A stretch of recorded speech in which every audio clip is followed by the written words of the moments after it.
Former Prime Minister Raila Odinga has spoken on the Senate shenanigans, if I can call it that.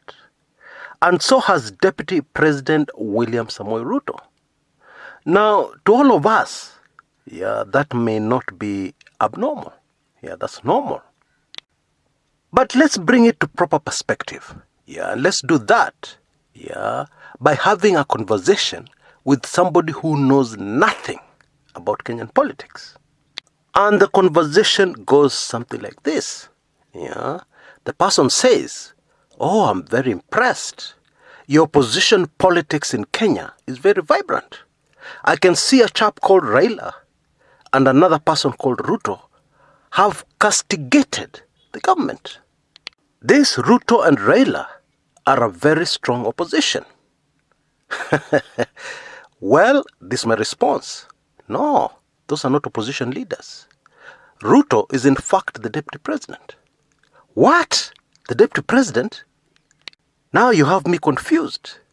How can the deputy president attack the government which is a part of? How does that work? Please explain. Well, before I explain, even Raila Odinga is no longer in the opposition.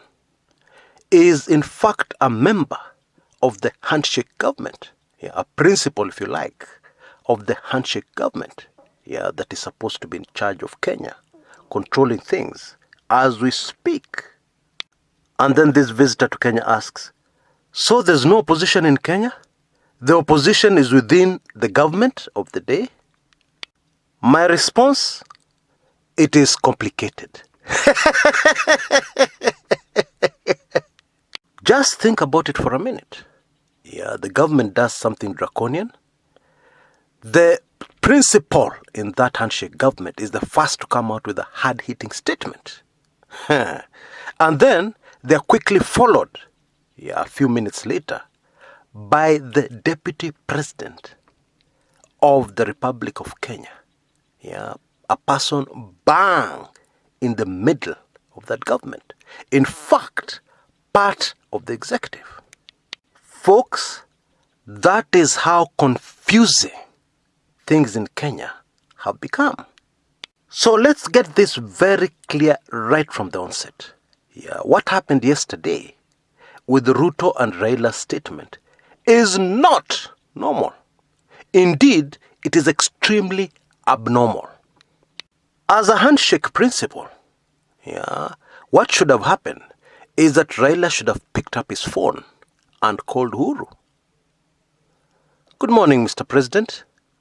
Now, this thing of Senate, What's up, my brother? And what should have happened under normal circumstances is that the two principals should have issued a joint statement explaining, actually apologizing.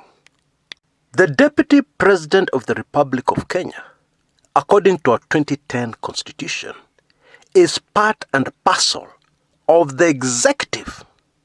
To simplify it, actually it's supposed to be Mr. and Mrs. Presidency. That's the way it's supposed to be, according to our Constitution. Meaning that whatever happened would not have happened, would not even have begun to happen without the knowledge and participation of the Deputy President. That's the way it's supposed to be. Bottom line, the Kenyan government as we speak is operating outside the Constitution. That's really what it is. And meanwhile, out of the blue, very suddenly, overnight, we have a brand new opposition leader. And his name is Senator Cleophas Malala, aka Shackles of Doom. Now we're going to break down all this shortly. But first, our usual heads up segment. Now, the very nature of us Africans is that we are not open. We keep things to ourselves. We suffer in silence. Now, the problem is, Some of these issues that are troubling us, are serious, and sometimes they escalate and come out, in a very bad way. For instance, in domestic violence, divorces, etc., etc. In a nutshell, the Mzungu has brought us some very serious problems with his lifestyle, which we have taken to very quickly. And then at the same time, the same Mzungu has refused us, to go back to our traditional cures, our herbal cures to these problems. Now, Forever Multi-Maca, is a very brilliant herbal product, which is being promoted by a member of this channel. It increases sex drive, energy, and stamina, which, as most of you should know, is under serious attack from the junk food and the nyama choma and the mbuzi choma that we love so much and we can't desert. All you need is one tablet twice a day, of this herbal remedy. And it also supports the immune system. And everything, is affected by immune system. And there's something else that junk food does to us, which is very common. And this is the chronic fatigue syndrome. Yani unasikia umechoka kila saa. Every day you wake up in the morning, first thing in the morning, you're already feeling tired. How are you going to face the rest of the day? And to make matters worse, many of us don't like our veggies. We don't like vegetables. We want meat without any vegetables. So why should it be surprising, that things like anemia kicks in? Because anemia is linked, to this chronic fatigue syndrome. At least sometimes it is. Now, I've talked to a few people who've had very positive results, from the Forever Multi-Maca. And I would recommend you try it, even if you don't have the problems I've mentioned. Because the whole idea is to get your strong African body, working the way it should, once again. And that'll help you avoid many problems. And it will definitely improve the quality of your life. So go for it. I believe you can see a telephone number on your screen right now that you can call, and speak to our colleague, a member of this channel. And he'll assist you very quickly on how to get hold of Forever Multi-Maca. And if you also have something interesting for us, that you'd like to promote on this channel, just contact me. Email address youmissthis@gmail.com, with the details of what you have and its benefits, and hopefully some people who have benefited from it so far. Right, back to serious business. We need to start by taking careful note of the fact that since March 2018, when on the doorsteps of Harambee House, where the office of the president is, the handshake was announced to the world, Raila Odinga has never released such a hard-hitting statement, against the government he made a deal with. He has been assisting that government, supporting that government to the hilt. And indeed, many times people have said that ODM members, are behaving as if they are more government than Jubilee members. And of course, the government is Jubilee. And so, we must ask ourselves the simple question, why? But before we answer that question, we need to clarify that the same cannot go to Deputy President William Samoei Ruto. We are not puzzled by his statement. Because if you have been following Kenyan politics, the Deputy President has been issuing very many statements similar to this one. The only issue I have, and it's something worth noting, is that the Deputy President's statement came after Raila's statement. I don't think that was an accident.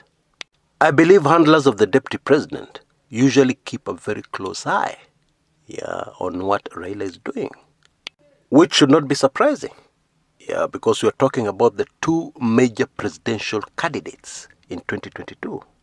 Raila has not announced, but that is the way the two gentlemen have positioned themselves, in our politics. And so, we may have an idea or two as to why Ruto issued the statement he did. But why did Raila do something he has not done in a long time? Well, the answer is super fascinating. You see, this gallant Kenyan, Raila Odinga, has been having a political problem that has been simmering for a very long time now. And the political problem stems from the reality that Uhuru Kenyatta, the president, is not going to be a candidate in 2022. But Raila can be a presidential candidate in 2022. And the two are in a political marriage. So there's a problem. Because usually presidents in their last term will do things which are even unpopular with the voters. And get away with it. Because they're not vying again for the presidency. But this person, who is in partnership with that very government, needs to stay politically popular with voters.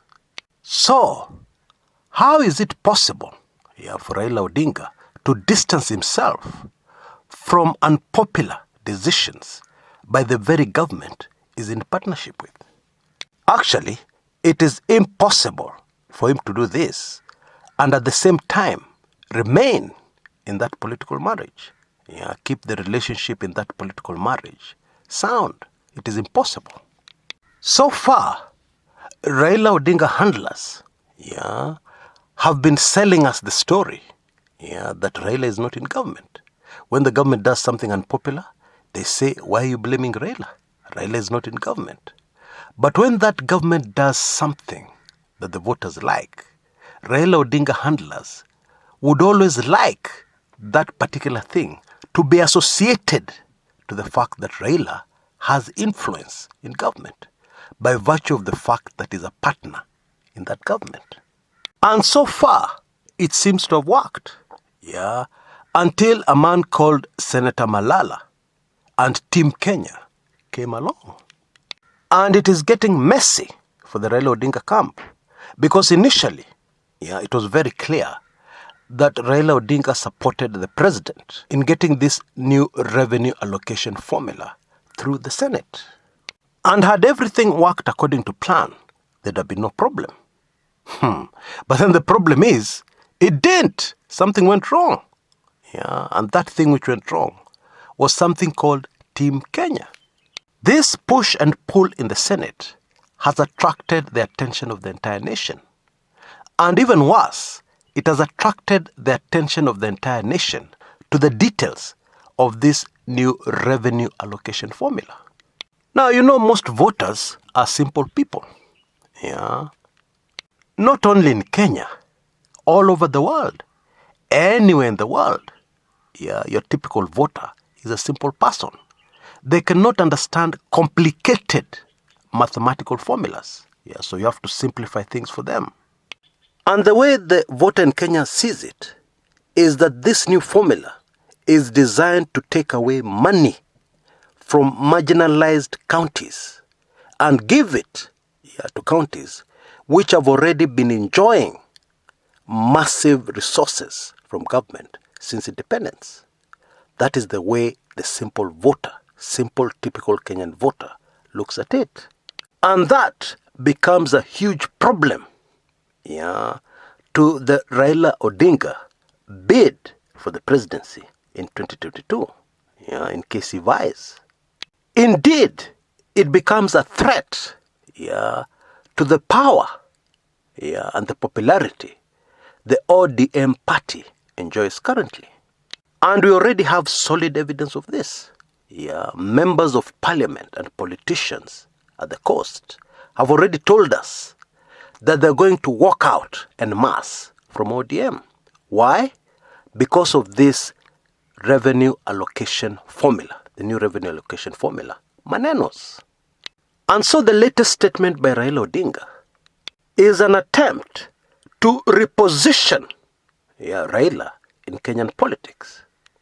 Take careful note of the fact that his statement dwelt a lot on history. Yeah, he talked about the democratic gains, yeah, that the country has made. The person most responsible, yeah, for those democratic gains we've made as a country is Raila Odinga. You cannot take away that from him. That is a fact. And so, what Raila was really saying is that I've done it before for you, the masses of Kenya, and although I'm in government, I can do it again. And this thing the government has done, yeah, harassing senators, yeah, is trying to reverse the gains, yeah, we have made, I have made, yeah, for the country called Kenya. Now, in my view, and I know many of you will not like this, but it's a fact, yeah, Raila's statement is much more truthful than that of William Samoei Ruto. Simply because, not too long ago, in fact in the last general election in 2017, William Samoei Ruto was bang in the middle of reversing those democratic gains we've made as a country. And now that he's on the receiving end, yeah, he's castigating what is happening to senators. On the other hand, Raila Odinga, yeah, is not on the receiving end. He's in government. He's part of government. But he has not hesitated to come out and say, it is wrong. Now, I know most of us on this channel are very emotional. Some of us are emotional supporters of Raila Odinga, and some of us are very emotional supporters of Deputy President William Samoei Ruto. But if you put your emotions aside for a second, you will realize that what I've just said is nothing but the truth. Now, the next question is even more interesting. Will Raila Odinga successfully reposition himself with Kenyan voters? Now, those who followed this Kenyan politician for a long time will answer, of course. However, there's an issue here, yeah, and that issue can be summarized in 2 words: Malala factor. The Malala factor in the equation, in the political equation, is something which is unknown, yeah, something which has had no track record so far, but is something which is gathering momentum rapidly. You know, there are very few politicians in Kenya, yeah, who can get people out in the streets demonstrating. So far, only 2 names have come to mind. Yeah, that of Raila Odinga, of course, and William Samoei Ruto. But now we have another name, Senator Cleophas Malala. There were demonstrations in Kakamega along the Mumias Road demanding for his immediate release. Go to any corner of the Republic of Kenya at the moment where political discussion is being held, and that name, Malala, will definitely come up. You know, it is now emerging that the senator may have had a long-term plan, yeah, when he went into politics. Because the theme of his famous band play, Shackles of Doom, is disturbingly similar to the current situation, yeah, which Senator Malala and others in Team Kenya are fighting for. And this raises a very interesting question. Why didn't Malala vie for a parliamentary seat? Why didn't he vie for another seat? Because traditionally in Kenya, senators, yeah, are supposed to be older people, experienced politicians. But as it is, Malala is one of the youngest, yeah, members of the Kenyan Senate, which may suggest, yeah, notice I've chosen my words carefully, it may suggest that he opted to vie for a political seat, yeah, that would push an agenda that has been close to his heart for a very long time. The kind of agenda that would make him very popular politically right across the country, well beyond his Kakamega constituents. And in my view, Malala has played his politics very smartly. Because, for instance, he has been a staunch supporter of Raila Odinga. And many times, despite a lot of pressure, even from his constituents, he has never issued any statement. He has never said anything directly against his senior, Raila Odinga. He has always respected this gallant Kenyan. And even in his most recent hard-hitting statement against the handshake government, he said he was begging Raila to allow the senators to be on the right side of history. That's very respectful. His statement was nowhere near the insults that Kenyan politicians are very fond of when speaking about Raila Odinga. It seems that people are very happy to get the slightest excuse to insult this gallant Kenyan. Young Malala has very cleverly avoided that trap. Granted, Malala is not experienced in Kenyan politics. Indeed, he has benefited greatly from the experience of his colleagues in the Senate. Like Senator Sakaja, who is also young, but very experienced, has been bang in the middle of power and the government. Young Senator Mutula Kilonzo Jr., who obviously was a staunch student of his late father, Senator Mutula Kilonzo Sr. And he has also benefited from the experience of other older senators. Senator Wako, for instance, from Busia. All this put together makes Senator Malala a formidable opponent in Kenyan politics right now. Of course, a lot depends on what he does next. That's the nature of politics. There was once a man called Miguna was in a pole position in Kenyan politics. And what he did next was critical. And in my view, he dropped the ball.